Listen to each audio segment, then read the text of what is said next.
Cek, cek. Assalamualaikum warahmatullahi wabarakatuh. Alhamdulillahi ala ihsanih wa syukru lahu ala taufiqihi wa amtinanih. Wa ashhadu an la ilaha illallah ta'ziman li sya'nih. Wa ashhadu anna Muhammadan abduhu wa rasuluhu ad-da'i ila ridwanih. Salawatu rabbi wa salamuhu alaihi wa ala ikhwanih. Para pemirsa Radio Muslim Yogyakarta rahimani wa rahimakumullah. Kita lanjutkan pembahasan tentang Sirah Nabawiyah, yaitu perjalanan kehidupan Rasulullah SAW, yang mana pada kesempatan yang berbahagia ini kita akan membahas tentang hikmah kehidupan atau faedah-faedah yang terkandung di dalam cerita kisah Nabi SAW berhijrah ke kota Madinah. Pemirsa Radio Muslim rahimani wa rahimakumullah, dari perjalanan hijrah Nabi SAW atau peristiwa hijrahnya Nabi SAW, kita dapat mengambil sejumlah pelajaran hidup yang sangat berharga. Yang pertama adalah peristiwa hijrah merupakan peristiwa yang paling penting dalam sejarah Islam. Karena dari peristiwa hijrah itulah kemudian Islam akan berkembang, Islam akan menyebar ke seluruh penjuru dunia. Nah, sehingga peristiwa hijrah ini memberikan pelajaran yang sangat besar kepada kita.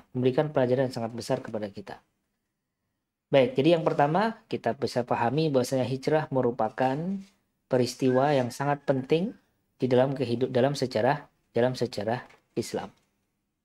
Nah, pelajarannya adalah yaitu dari peristiwa hijrah kita memahami ya bahwasanya hidup ini memang perlu untuk berpindah-pindah. Hidup ini perlu untuk bergerak.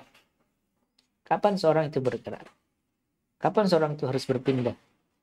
Ketika dia sudah tidak mendapatkan kenyamanan untuk berkembang, tidak mendapatkan kesempatan untuk berkembang di suatu lingkungan, ya maka silahkan mencari lingkungan yang lebih mendukung dia untuk berkembang, yang lebih bisa menerima mereka. Seperti Nabi SAW 13 tahun berdakwah di Mekah, yang ada adalah tekanan-tekanan, penolakan-penolakan. Ya, akhirnya kemudian beliau berpindah untuk mencari tempat yang lebih bisa menerima beliau, yaitu di kota Madinah. Pelajaran yang selanjutnya, yang kedua ya, dari hijrah, bahwasanya perintah hijrah ini adalah perintah yang detail Allah sampaikan kepada Nabi secara tempat dan secara waktu. Sehingga pemilihan waktu hijrahnya Nabi SAW terjadi setelah meninggalnya paman beliau dan juga istri beliau Khadijah ya. Sekitar 2 tahun ya setelah meninggal mereka, Nabi hijrah di tahun ke-13 kenabian ya. Nabi SAW hijrah. Nah, waktu ini adalah waktu berdasarkan wahyu. Dan juga tempat dipilihnya Madinah sebagai tempatnya hijrah ini juga berdasarkan wahyu dari Allah. Karena Nabi SAW pernah mengatakan, sebagaimana disampaikan oleh sahabat Abu Musa al-Ash'ari, "Ra'aitu fil manami anni uhajiru min Makkata ila ardi biha nakhlun." Aku bermimpi bahwasanya aku berhijrah dari kota Makkah menuju tempat yang terdapat banyak pohon kurma.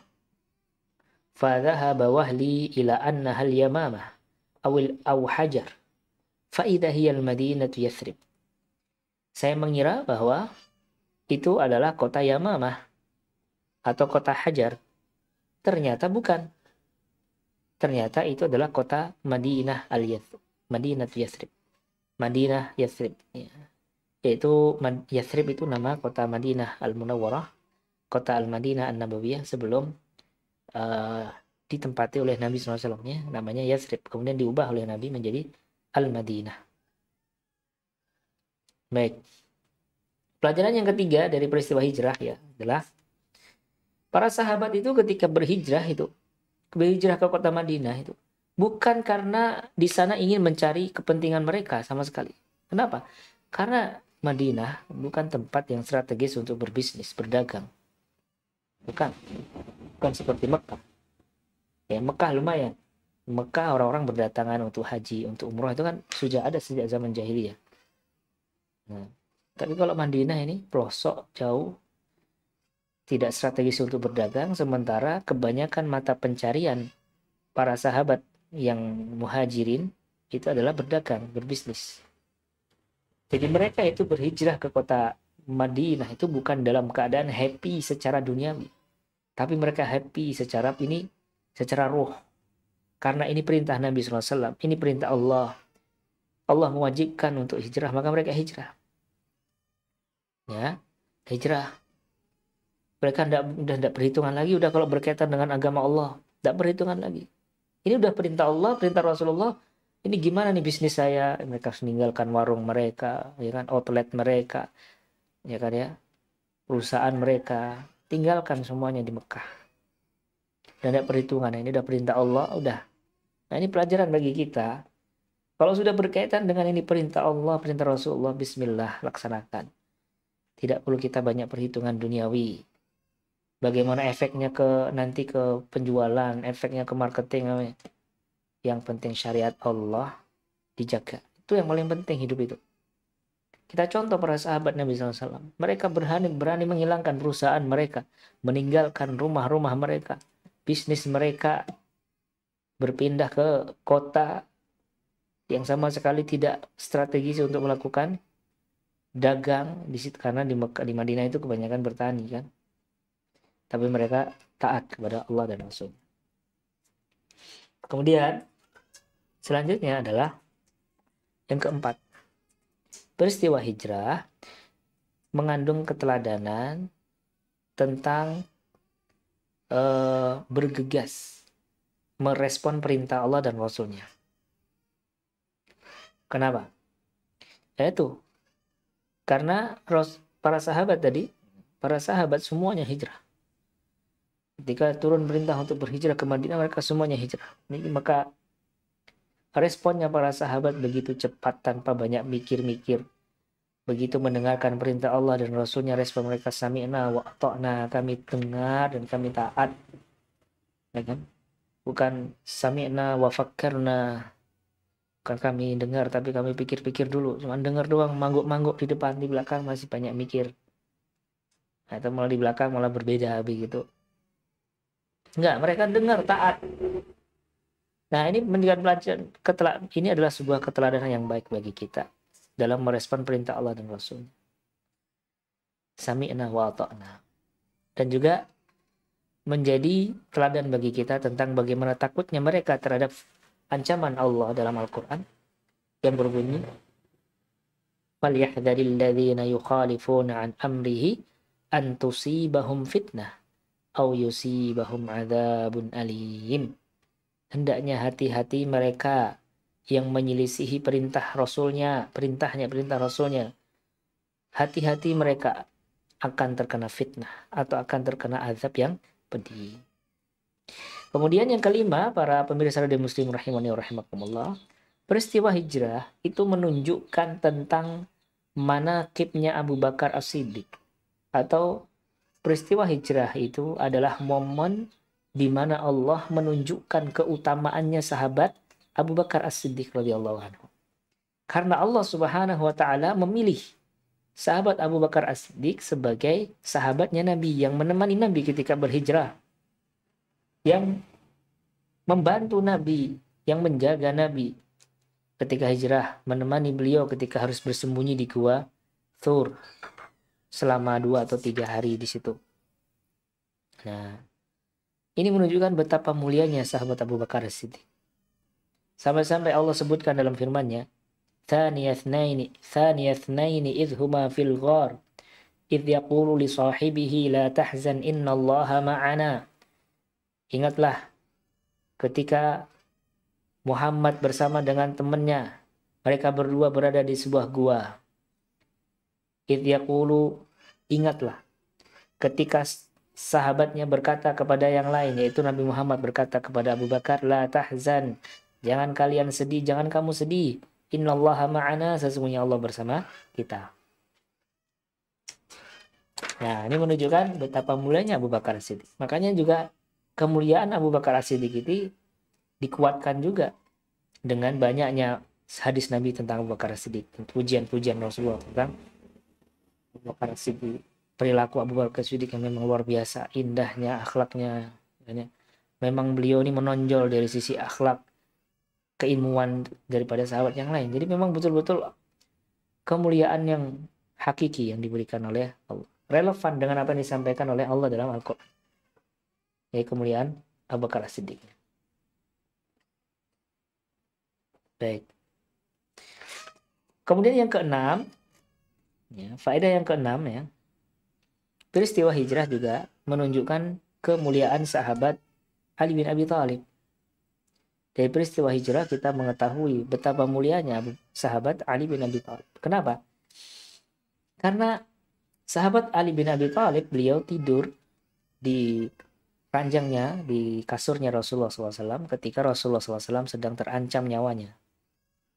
Ya, sahabat Ali bin Abi Thalib rela mengorbankan keselamatannya, mengorbankan nyawanya untuk tidur di tempat tidurnya Nabi Muhammad SAW supaya dianggap itu Nabi. Ternyata bukan. Ini kan bahaya banget loh ini. Ini berkorban nyawa ini. Nah, sahabat Ali bin Abi Thalib dengan penuh keyakinan, tawakalnya kepada Allah, ada tidur di situ. Ya. Dan akhirnya Allah selamatkan juga ya sahabat Ali bin Abi Thalib. Mereka tidak berani bunuh sahabat Ali bin Abi Thalib.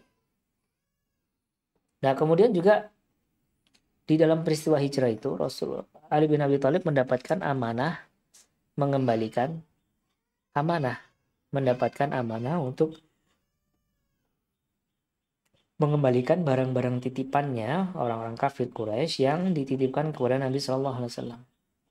Padahal ketika itu beliau masih sangat muda, usianya 23 tahun kurang lebih.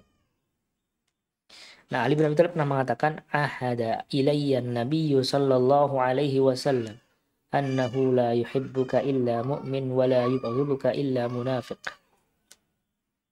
Nah.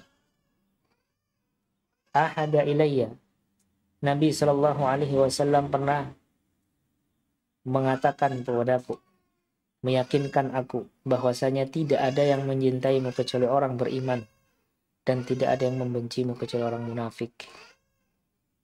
Ini ya. Sahabat siapa? Salamah bin Al-Aqwa, dia mengatakan kana Aliyyun qad takhallafa 'anil Nabi sallallahu alaihi wasallam fi Khaibar wa kana wa bihi Ramadh. Ali pernah tertinggal dari pasukan perang Khaibar. Lalu kemudian Nabi SAW mengatakan la'u'tiyanna ar-raya. Bela ini akan saya berikan kepada seseorang yang mencintai Allah dan Rasulnya dan Allah Rasulnya mencintai dia. Nah, besok bendera ini akan diberikan kepada seseorang yang mencintai Allah dan mencintai Rasulnya. Allah dan Rasulnya mencintai dia. Maka masing-masing para sahabat semuanya berkeinginan mendapatkan bendera itu. Ternyata begitu besok pagi Nabi SAW mengumpulkan kembali sahabat. Rasulullah bertanya, mana Ali? Ternyata Ali absen dari meeting itu ya, karena beliau sedang belek, sakit mata. Akhirnya Rasulullah SAW minta panggilkan Ali. Lalu Rasulullah doakan ya, diruqyah matanya, lalu sembuh seketika itu. Karena kan tidak pernah sakit mata seketika itu juga, insya Allah. Lalu Nabi SAW berikan bendera itu kepada Ali bin Abi Thalib. Nah, ini menunjukkan tazkiyah dari Rasulullah SAW bahwasanya Ali itu mencintai Allah dan Rasul. Baik, kemudian selanjutnya yang ketujuh, diceritakan dalam hadis Aisyah radhiyallahu anha bahwasanya Nabi sallallahu alaihi wasallam mengatakan, Nabi sallallahu alaihi wasallam itu kana yazuru Abu Bakar As-Siddiq. Rasulullah SAW bertamu kepada sahabat Abu Bakar As-Siddiq. Nah, ini dalil ya bahwasanya boleh yang junior, yang senior mengunjungi yang lebih junior itu boleh. Ini boleh. Dan ini bukan suatu aib. Ya. bukan ini merendahkan martabatnya. Ini boleh-boleh saja. Sebentar Mas ya.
Baik, kita lanjutkan ya. Jadi pelajaran ke-7.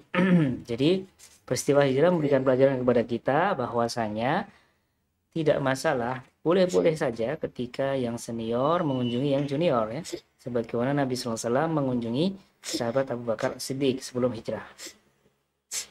Pelajaran yang ke-8 yaitu tentang adab bertamu.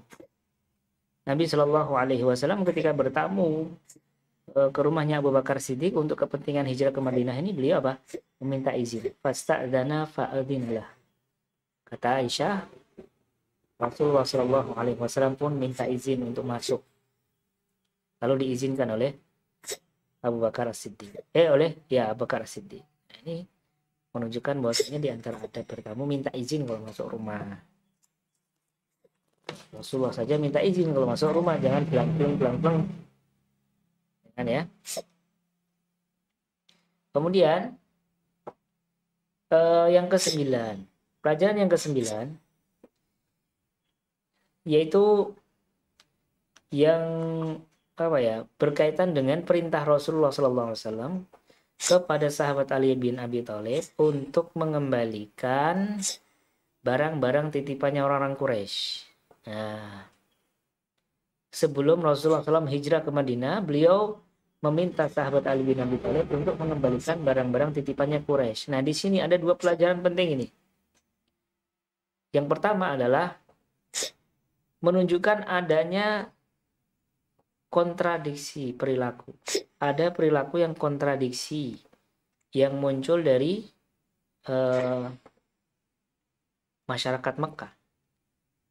Apa itu perilaku yang kontradiksi? Yaitu mereka menilai Nabi Muhammad itu orang yang terpercaya, orang yang amanah, sampai mereka juluki dengan Al-Amin.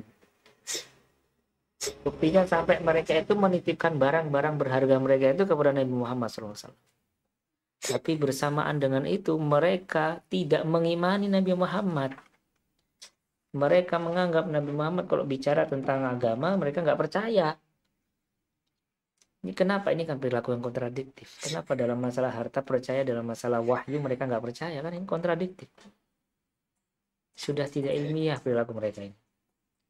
Dalam masalah mereka percaya, mereka menyebut Muhammad Amin sebagai orang terpercaya. Tapi di lain waktu mereka bilang Muhammad sahir, kadzab, penyihir, pendusta, dan seterusnya. Nah, inilah perilaku kontradiktif yang ajaib.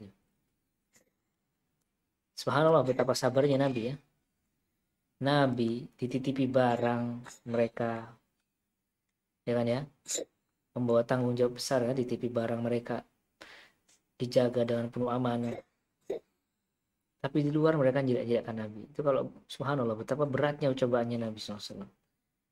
Yang kedua, bahwasanya Nabi SAW meskipun dalam keadaan didesak, diusir ya, dalam keadaan didesak, diusir, dizalimi, tapi Nabi SAW tidak pernah melupakan hak manusia. Nabi SAW tidak pernah melupakan haknya manusia. Nah, ini menunjukkan betapa besarnya hak manusia. Hak harta mereka, hak kehormatan mereka, hak berkaitan dengan apa? Nyawa mereka. Ini menunjukkan hak itu besar. Nabi SAW saja dalam keadaan genting, dalam keadaan nyawanya terancam, beliau tidak melupakan hak manusia. Beliau tetap kembalikan barang-barang yang dititipkan tadi. Meskipun orang-orang yang nitipi ini sama-sama provokasi juga di belakang. Jelek-jelekin Nabi. Tapi Nabi SAW tidak melupakan hak mereka. Maka ini menunjukkan bahwasanya bukan berarti kalau orang itu zalim kepada kita, kita halal untuk menerjang haknya. Enggak. Kezaliman dia kepada kita itu dosa dia. Tapi urusan kita menunaikan haknya, itu adalah urusan kita kepada Allah, bukan kepada dia saja, tapi kepada Allah. Maka jangan dicampur-campur. Nah, inilah subhanallah betapa indahnya akhlak Nabi Muhammad Sallallahu Alaihi Wasallam. Kalau bukan Nabi tidak mungkin sesuatu. Bayangkan seorang merasa dikhianati, barangnya dia jaga dengan penuh tanggung jawab dan amanah dijaga, tapi di belakang dijelek-jelekan. Hak mereka masih dijaga oleh Nabi. Nabi sudah mau pergi ke Madinah tuh, dikembalikan. Orang kalau sudah saking bencinya, saking sakit hatinya, bisa-bisa itu dibawa. Kalau bukan Nabi bisa dibawa ya ke Madinah. Lihatlah bagaimana betapa tingginya tingkat tanggung jawabnya Nabi. Betapa tingginya sikap amanahnya Nabi SAW itu. Ya, itu menunjukkan akhlak yang luar biasa. Kemudian yang ke-10 adalah pelajaran dari ucapan Nabi kepada Abu Bakar ketika Abu Bakar menyerahkan kuda atau untanya ya.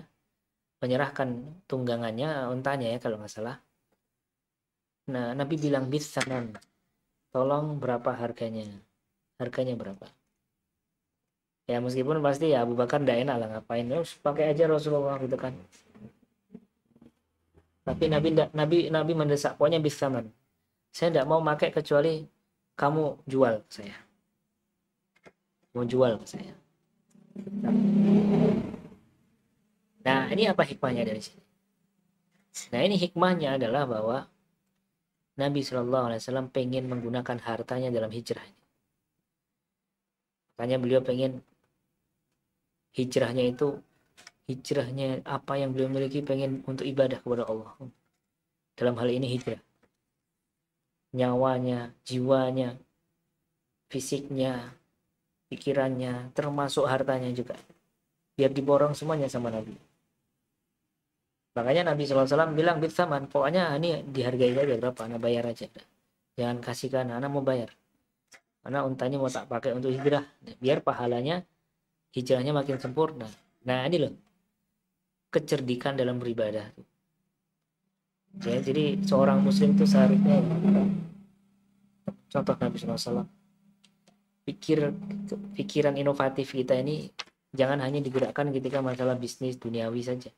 Tapi akhirat juga bagaimana kita berusaha untuk meraih pahala sebanyak-banyaknya dengan strategi yang seefektif mungkin. Baik teman-teman, para pemirsa Radio Muslim yang dimuliakan Allah SWT, masih ada beberapa pelajaran yang kita perlu jelaskan. Insya Allah akan kita lanjutkan pada sesi yang kedua masih di tema yang sama ya, kisah hikmah kehidupan dari perjalanan hijrah Nabi. Demikian yang bisa kami sampaikan. Terima kasih atas perhatiannya. Wassalamualaikum warahmatullahi wabarakatuh.